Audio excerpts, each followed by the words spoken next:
तपाईं जति जोडले पछार्न खोज्नुहुन्छ म त्यति माथि उभिएर देखाउनेछु र आफ्नो एकल सरकार नारा रवि लामिछानेले 3वटै ठाउँमा क्लिन स्वीप गर्ने भएपछि आत्तीय सत्तारूढ दल र नेकपा एमाले नेपाली काङ्ग्रेस र नेकपा एमाले रणाको मच्चाउँदै रवि लामिछाने विरुद्ध चितवनमा मच्चाए उदुम।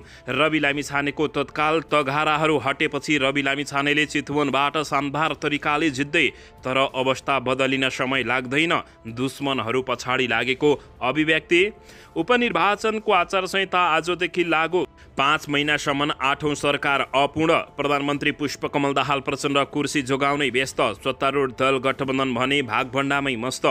उपनिर्वाचनका लागि आजदेखि आचार संहिता के गर्न पाइन्छ के गर्न पाइँदैन यसबारे सम्पूर्ण जानकारी। शेखर कोइराला र गगन कुमार थापा समूहका कारण नेपाली काङ्ग्रेसमा मन्त्री टुङ्ग्याउन सकस जनता भने मारमा। राजनीतिक बन्दीहरूको रिहाईका लागि 10 दलीय गठबन्धन भए सहमत। के हुँदैछ त्यसबारे पनि सम्पूर्ण जानकारी। सरकारको 100 दिनको उपलब्धि, भ्रष्टाचार र दिशाहीनता रहेको नेकपा एमालेको घोषणा। सोडिम वागले भन्छन्, युवा तथा अग्रजको दरिलो साथ पाएको छु। मैले चुनाव जित्नेमा ढुक्क छु। संघीयता कार्यान्वयनमा समस्या देखा पर्न लागेको प्रधानमन्त्री पुष्पकमल दाहाल प्रचण्डको भनाई। तनहुँ क्षेत्र नम्बर 1 मा गोविन्द बन्दीलाई सोडिम वागलेको डर। खनाललाई जोशीको भर। गठबन्धनवालाहरूलाई लाज शरम छैन। सभामुखमाथि पनि महाभियोग लगाउन सक्ने पूर्व प्रधानमन्त्री केपी शर्मा ओलीको भनाई।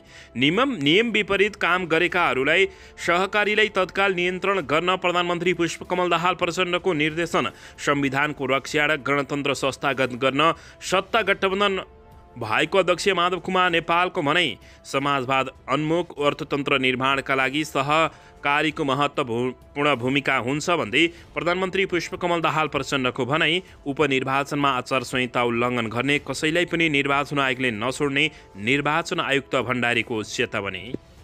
र चितवन लगायतका विभिन्न क्षेत्रहरूमा राष्ट्रिय स्वतन्त्र पार्टी रवि लामिछानेसँग हार्ने डरले नेपाली काङ्ग्रेस र नेकपा एमाले उफ्रिँदै मधेसमा सिके राउत र उपेन्द्र यादव बीच जुगाको लडाईँ एक अर्कामाथि खनिँदै उपनिर्वाचनको आचार संहितामा आजदेखि लागू। प्रचण्ड सरकारको विदेश नीति क्षेत्रीय स्तरमा तनाव रहित मित्रवतका लागि पहल कदमी। राजस्व सङ्कलनमा जोड र खर्च कटौतीको नीतिसहित सरकारले ल्यायो साझा न्यूनतम कार्यक्रम। कस्तो छ त यसबारे पनि सम्पूर्ण जानकारी। रवि लामिछानेको तत्कालका लागि तगाराहरू हटे, तर अवस्था भने बदलिन सक्ने। अब हेर्नुहोस् पुरा समाचार।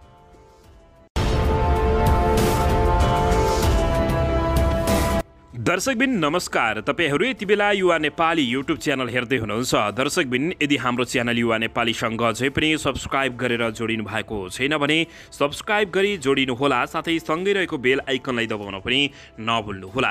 दर्शकबिन तपाईहरूले हामीलाई कहाँदेखि हेर्दै हुनुहुन्छ, कस्तो अवस्थामा हेर्दै हुनुहुन्छ, देशदेखि हेर्दै हुनुहुन्छ या विदेशदेखि हेर्दै हुनुहुन्छ। दर्शकबिन यदि तपाईहरूले हामीलाई रेगुलर हेर्नुहुन्छ भने रेगुलर र पहिलोपटक हेर्दै हुनुहुन्छ भने पहिलोपटक भनी कमेन्ट बक्समा गई कमेन्ट गरी हाम्रो मेहनतको लागि एउटा सानो लाइक गर्न पनि नभुल्नुहोला। आउनुहोस् दर्शक महानुभावहरू, आजको पहिलो तथा विशेष खबरतर्फ लागौं। दर्शकबिन चितवनका जनताहरूले रवि लामिछानेमाथि पछि परेका तथा रवि लामिछानेलाई जेलमा हाल्छु भनेर पछाडि परेका युवराज सफललाई देख्यो भने जहाँको त्यही ढालिदिने चेतावनी दिएका छन्। चटनी बनाउने त कसैले फोटोमा समेत जलाएका छन्। दर्शक महानुभावहरू, यसैबीच रवि लामिछानेको तत्कालका तगाराहरू हटेका छन्। यो सँगै चितवनमा नेकपा एमालेका नेता तथा नेपाली काङ्ग्रेसका नेताहरू आत्तिएको अवस्था रहेको छ। चुनाव जितेर सांसद हुँदै उपप्रधानमन्त्री समेत रहेका बेला नागरिकता प्रमाणपत्र नै बदर भएपछि सबै पदहरू एकसाथ गुमाएका राष्ट्रिय स्वतन्त्र पार्टीका सभापति रवि लामिछाने पुनः चुनावी मैदानमा रहेका छन्। दर्शक महानुभावहरू, यति बेला रवि लामिछानेले तत्कालका लागि तगराहरू हटिरहेका छन्। दर्शक महानुभावहरू, चितवन 2 बाट प्रतिस्पर्धाका लागि उम्मेदवारी दर्ता गराइसकेका सभापति रवि लामिछानेका लागि राजनीतिक अन्यायका लागि भन्दा धेरै बढी चुनौतीपूर्ण भएको छ। दर्शक महानुभावहरू, किनभने उनी विरुद्ध अस्वाभाविक बढी उजुरी बढी झमेला सिर्जना भइरहेको छ। चुनाव शमनका लागि भने रवि लामिछानेले केही राहत पाएका छन्। उम्मेदवारी विरुद्ध उजुरीमा दाबी नपुगेको भनेर खारेज गरिएका छन्। राहदानी विवादमा पनि अदालतले अन्तरिम आदेश नदिएपछि उनका लागि अवस्था केही सहज भएको हो, तर यो सहज स्थिति कतिको उल्टिन सक्छ त दर्शक महानुभाव र राष्ट्रिय स्वतन्त्र पार्टीका सभापति रवि लामिछानेमाथि राहदानी विवादमा मुद्दा नचलाउने महाधिवक्ताहरूको निर्णय विरुद्ध परेको रिटमा सर्वोच्च अदालतले अन्तरिम आदेश नदिएपछि हालका लागि रवि लामिछानेले राहत पाएका छन्। यो सँगै दर्शक महानुभाव र रवि लामिछानेका दुश्मन हत्तिएका छन् भने नेकपा एमालेका नेता तथा नेपाली काङ्ग्रेसका नेताहरू चितवनमा बरबराइरहेका छन्। यसबारे तपाईँहरूले के भन्न चाहनुहुन्छ अवश्य पनि प्रतिक्रिया दिन नभुल्नुहोला। दर्शकबिन यसैबीच आउनुहोस् अर्को समाचारतर्फ लागौँ। प्रतिनिधि सभा सदस्य उपनिर्वाचनका लागि आज शुक्रबारदेखि आचार संहिता लागू भएको छ। निर्वाचन आयोगले 12/2, चितवन 2 र तनहुँ 1मा आगामी वैशाख 10 गतेमा हुने उपनिर्वाचनका लागि आचार संहिता लागू भएको जानकारी दिएको छ। सरकारले न्यूनतम साझा कार्यक्रम घोषणा गरेको छ। सिंहदरबारमा एक कार्यक्रमका बीच यता सञ्चार तथा सूचना प्रविधि मन्त्री तथा सरकारकी प्रवक्ता रेखा शर्माले सरकारको प्राथमिकता तथा साझा न्यूनतम कार्यक्रम सार्वजनिक गरेकी हुन्। न्यूनतम साझा कार्यक्रममा विस्तृत शान्ति सम्झौता लगायत गुणस्तरीय सेवा प्रवाह, सुशासन र सदाचारको प्रत्याभूति हुने गरी शासकीय सुधार गर्ने र भ्रष्टाचारको छानबिन गरी कडवा कारबाही गर्ने बुँदाहरू उल्लेख गरिएको छ। यसैबीच विगतमा नेपाल सरकार र विभिन्न राजनीतिक दल र पक्षहरूबीच भएका सहमति र सम्झौतालाई हृदय मङ्ग गरी देशलाई दिगो शान्ति, सुशासन, विकास र समृद्धिका लागि कटिबद्ध रहँदै यो कार्यक्रम लिएको मन्त्री शर्माले दावी गरेकै हुन्।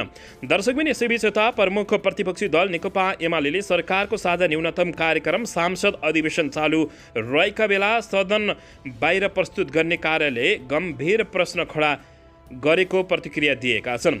उक्त पार्टीका संसदीय दलका उपनेता सुभाष चन्द्र नेमाङले प्रधानमन्त्री लगायत सरकार सांसदप्रति उदारदायी बन्ने सुन्दर लोकतान्त्रिक पक्षलाई व्यवस्था गर्दै सदन चलिरहेको समयमा बाहिर त्यस्ता कार्यक्रम प्रस्तुत गरिनु गम्भीर चिन्ताको विषय भएको बताएका छन्।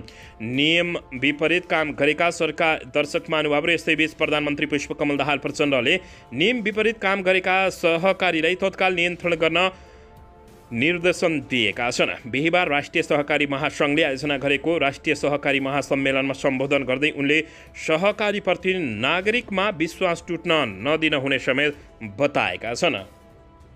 दर्शकबिन यसैबीच चितवन क्षेत्र नम्बर 2मा रवि लामिछानेले शानदार जित हासिल पार्ने भएपछि नेकपा एमाले र नेपाली काङ्ग्रेस बरबराएका छन्। दर्शक महानुभाव चितवन क्षेत्र नम्बर 2 को उपनिर्वाचनमा राष्ट्रिय स्वतन्त्र पार्टीका सभापति रवि लामिछानेलाई हराउने योजनासहित नेकपा एमालेका प्रभावशाली नेताहरू खटिएका छन्। महासचिव शङ्कर पोखरेलले उक्त क्षेत्र जित्ने नेकपा एमालेको मुख्य योजना रहेको बताएका छन्। राष्ट्रिय स्वतन्त्र पार्टीका रवि लामिछानेले मुख्य प्रतिस्पर्धी देखेको नेकपा एमालेका स्थायी कमिटी र पोलिट ब्युरो सदस्य सहित 10 गतेदेखि चितवन परिचालित रहेका छन्। उनीहरूको प्रसार रवि लामिछानेको विरुद्धमा बढी केन्द्रित रहेको छ। केन्द्रबाट महासचिव पोखरेल आफै आक्रामक प्रचार गरिरहेका छन्। उनले उम्मेद्वार रामप्रसाद न्यौपानेको पक्षमा मात्र माग गरेका छैनन्, माओवादी केन्द्रको मत समेत तान्ने कोसिस गरिरहेका छन्। उनका पछिल्ला अभिव्यक्ति यस्तो देखिन सकिरहेको छ। दर्शकबिन उम्मेदवारी दर्ता सहित पहिलो चरणको चुनावी माहौल विश्लेषण गरेर पोलिट ब्युरो सदस्य गोकुल प्रसाद बाजकोटा बिहिबार काठमाडौँ आइपुगेका छन्। एमालेले उनलाई उपचुनावको कमान्डर समेत बनाएर चितवन खटाएको छ। स्थायी कमिटी सदस्य एवं बागमती प्रदेश कमिटीका इन्चार्ज काशीनाथ अधिकारी र देवी ग्यावाली लगायत नेताहरू त्यही क्षेत्रमा निरन्तर खटिरहेका छन्। उनीहरूको उपलब्धि भनेको रवि लामिछानेलाई गाली गर्नुबाहेक अरू दोस्रो नभएको कतिपयले बताएका छन्। दर्शकबिन यसैबीच आउनुहोस् अर्को समाचारतर्फ लागौँ। बागमती सरकार विस्तारमा प्रमुख दल नै बाधक बनेको छ। बागमती प्रदेश सरकार विस्तारमा प्रमुख दलहरू नै बाधक बनेका छन्। मन्त्रालय भागभण्डाका विषयमा सत्तारूढ दल गठबन्धनका दलहरू लचक बन्न नसक्दा सरकार विस्तार हुन नसकेको अवस्था रहेको छ भने मुख्यमन्त्रीमाथि दबाव बढ्दै गएको छ। प्रदेशको सबैभन्दा ठूलो दल एवं सत्ता गठबन्धनको प्रमुख घटक नेपाली काङ्ग्रेस सरकारको नेतृत्व गरिरहेको नेकपा माओवादी केन्द्र र सहयात्री दल नेकपा एकीकृत समाजवादी पार्टीबीच मन्त्रालय भागभण्डा सहमति जुट्न नसक्दा सरकारले पूर्णतः पाउन नसकेको अवस्था रहेको छ। प्रदेशमा कायम रहेको मन्त्रालयको सबैभन्दा प्रमुख दलले दाबी गरेको मन्त्रालय बढी सङ्ख्या भएपछि मुख्यमन्त्री शालिग्राम जमल कटेल समस्यामा परेका छन्। दर्शकबिन, प्रदेशमा कुल 11वटा मन्त्रालय छन्। काङ्ग्रेसले 6वटा मन्त्रालय दाबी गरेको छ भने माओवादी केन्द्रको न्यूनतम 4वटा मन्त्रालयमा आफूहरूले पाउनुपर्ने अडान राख्दै आएपछि दर्शक महानुभाव यति बेला अत्यन्तै सो स्थानमा निकै ठुलो भाँडभैलो मचिएको छ। दर्शकबिन, यसैबीच यता नेकपा एकीकृत समाजवादी पार्टीका अध्यक्ष माधव कुमार नेपालले संविधानको रक्षा र गणतन्त्रलाई संस्थागत गर्नका लागि सत्तारूढ दल गठबन्धन गरिएको बताएका छन्। बाराको सिम्रौनगढ कोचरमेरमा आयोजना भएको अखिल नेपाल किसान महासङ्घको आयोजना गरेको कार्यक्रममा उनले यस्तो बताएका छन्। न्यूनतम साझा कार्यक्रम राष्ट्रिय सहमतिको भएको प्रधानमन्त्री पुष्पकमल दाहाल प्रचण्डले बताएका छन्।